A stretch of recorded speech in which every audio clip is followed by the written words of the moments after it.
So guys, Tinubu is fighting the EU. You know, they are not happy that the EU has come out to condemn the actions of Inec during the 2023 presidential election. Just listen to this. Sometime in May, we alerted the nation through a press statement to the plan by a continental multilateral institution to discredit the 2023 general elections conducted by Inec. The main target was presidential election, clearly and fairly won by the then candidate of the APC, President Bola Tinubu. Part of it also says there is no substantial evidence provided by the EU or any foreign and local organization that is viable enough to impeach the integrity of the election. And then he says, we would like to know, and even asked EU, how it reached the conclusions in the submitted final report with the very limited coverage of elections by the observers, who without doubt relied more on rumors, hearsay cocktails of prejudiced and uninformed social media commentaries and opposition talking heads. And then let me jump to this part where he says, we have many reasons to believe the jaundice report, based on the views of fewer than 50 observers, was merely just sustain the same premature denunciatory stance contained in EU's preliminary report.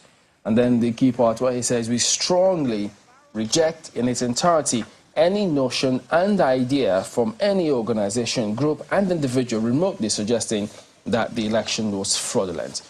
And then if you look at part of the EU report from which this comment is directed, part of that report, on that 25th February election, the part where they talk about the day and results, the EU.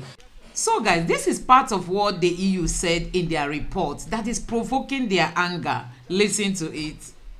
Said elections held on schedule but lack of transparency and operational failures reduce trust in the process and challenge the right to vote. There was late opening in almost all polling units observed, mainly due to delayed arrival of sensitive materials and polling staff, and then several other parts of it where it says that the overall conduct of opening was evaluated as bad or very bad in 21 out of the 50 polling units visited. There's several parts of this report, almost 94 pages of it. So guys, did you see anything wrong with this report? Is there anything that these people should just come up and start complaining? Let's take a look at this. It's unfortunate when issues are not or are even taken out of context. I think, in my opinion, I don't think the report is focusing on the illegitimacy of the president. No, I don't think so in any way. Rather, they presented what is obvious and some of the things that are in the public space and what people know about the election. There were issues around this election. Most Nigerians know that there were issues around this election. Things didn't go well. I would prefer we dwell on the way forward. Are there recommendations in the report that the current administration needs to speak to? I'm expecting, and I haven't seen that, the president invest time, just like we have economic agenda. Let's have an electoral reform agenda, because the electoral system has a lot to be interrogated and corrected. Otherwise, we'll keep having the same thing. So most of the component of the report which I have read, I found to be very accurate. I am not going to concern myself to issues about, the outcome, but I'm going to concern myself about issues about the process, which is very important to me. And if we don't fix it, we'll keep having the same thing. So you can see that Peter Obi is vindicated when he said he's challenging the process. For if the process through which you became an excellency is not excellent, then that your excellency has a question mark. Do you think that there were any parts of this report that could have been interpreted as a foreign institution trying to assault the credibility of the electoral process? I don't think so. There's never the intention of most foreign entities that comes to support us. It's never their intention to undermine the sovereignty and integrity. Well, intention is one thing. Yes. Actions. Well, I haven't seen much. I'm not in the diplomatic space, but I haven't seen much of that action. Rather, I have seen huge investment of resources, investment of manpower by several institutions, foreign institutions, to help in any way they can. Yes, there are issues. There are some of them that also have, like you rightly said, ill intentions. But however, in this context, and in what I think the EU have done, the intention was never to undermine the process or the integrity of our product, which is the outcome, or the sovereignty of the country. No, that's not. So were you taken aback by the pretty strongly worded statement? I was in a bit, especially the fact that some of the presentation, I think maybe somebody did not thoroughly interrogate that report and read it to a large conclusion. Which part? Well, the part that speaks about the preparation of the team. That there are 50 observers? No, well, a bit of that. But however, now there's a process that every observer mission undertakes when they are coming to a country, and it's in line with the principle of the United Nations principle of election observation. I don't think the EU violated that principle. Now, he was talking about them coming in January. They didn't come in January. They were here in October, they were here in November, not the entire team, like observatory mission, and they interacted with everybody.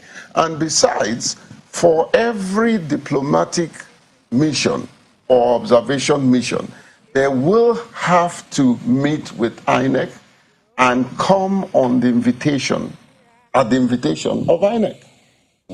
So the preparation was absolute. Another thing, Chamberlain, that you need to know about this report is that the EOM, or the European Union Observation Mission, is totally independent of the European Union. They're totally independent. As a matter of fact, European Union did not have a say.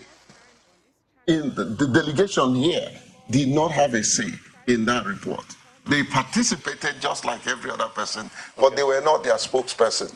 Neither am I their spokesperson, but I'm just telling you the process I was part of, the report that I read, and some of the outcomes and the takeaways that this government needs to pay attention to. All right. I think there's something we need to fix, a statement that keeps resonating. And this comparison of this past election and several other elections, why must we live in trying to compare the past when we want to go forward?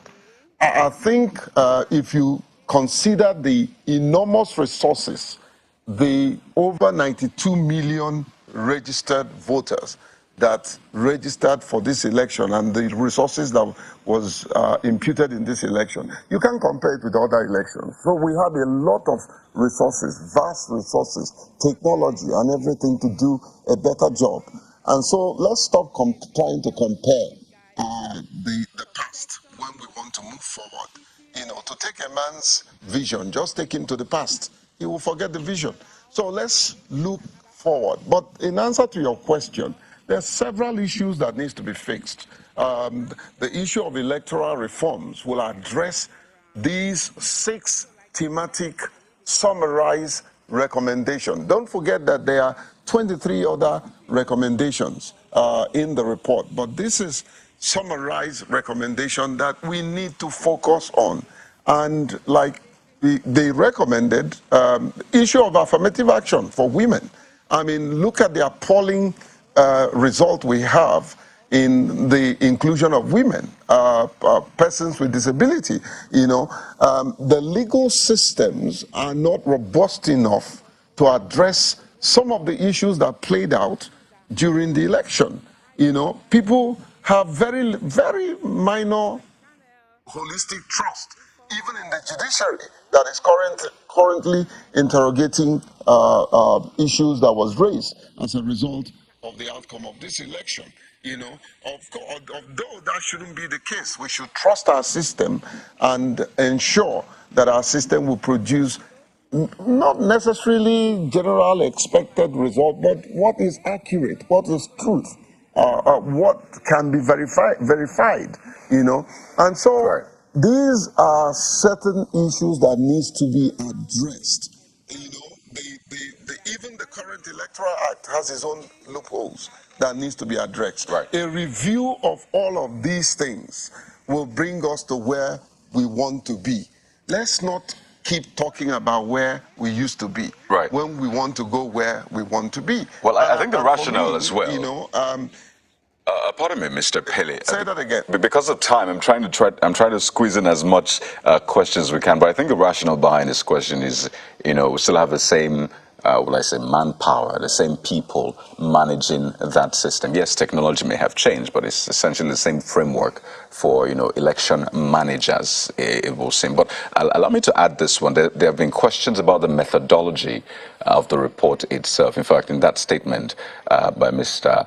Alake, he was talking about the, number of observers, 40 election observers, even though the EU's report put the number of observers at 110 when it summed it from 25 EU member states. But the methodology, particularly the number of polling units visited, how appropriate is it to now extrapolate? Imagine if, 200 polling units were visited out of the hundreds of thousands in Nigeria. How appropriate is it to then extrapolate and say, because we monitored this number of polling units, then we can say conclusively that the election was not as transparent, fell short of what Inec promised?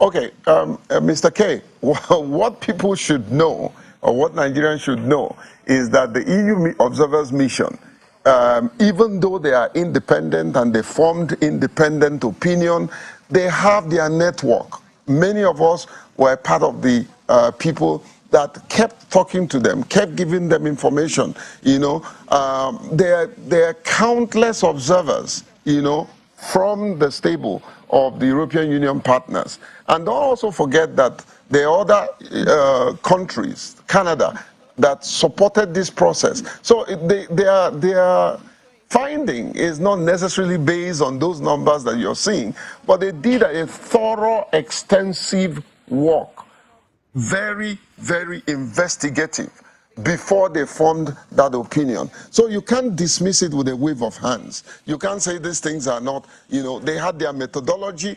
And don't forget, there is a lay-down principle or instrument signed. Nigeria is part of the countries that signed the principle of electoral declaration and observation by the United Nations.